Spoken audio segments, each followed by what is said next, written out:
এবার ইসরায়েলের হাইফা শহরে সরাসরি ব্যালিস্টিক ক্ষেপণাস্ত্র হামলা চালিয়েছে ইরান। এই ভয়াবহ হামলায় হাইফার একটি বহুতল আবাসিক ভবন নিমিষেই পরিণত হয়েছে এক বিশাল ধ্বংসস্তূপে। দীর্ঘ 18 ঘন্টার শ্বাসরুদ্ধকর উদ্ধার অভিযানের পর ওই ধ্বংসস্তূপের নিচ থেকে 4 জনের নিথর দেহ উদ্ধার করেছে ফায়ার সার্ভিস ও উদ্ধার কর্মীরা।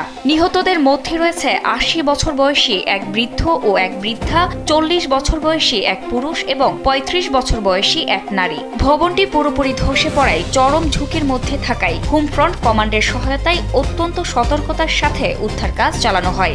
রোববার গভীর রাতে হামলার পর থেকে এই 4 জন নিখোঁজ ছিলেন। শুধু তাই নয়, একই এলাকায় ইরানের আরেকটি হামলায় আরও 4 জন আহত হয়েছেন এবং সম্পদের ব্যাপক ক্ষয়ক্ষতি হয়েছে। ইসরায়েল এখনও আনুষ্ঠানিকভাবে নিহতদের নাম প্রকাশ করেননি। এই নজিরবিহীন হামলার পর ইসরায়েল ও ইরানের মধ্যকার সংঘাত চরম আকার ধারণ করেছে, যা পুরো মধ্যপ্রাচ্যকে এক নতুন ও ভয়াবহ যুদ্ধের দিকে ঠেলে দিচ্ছে।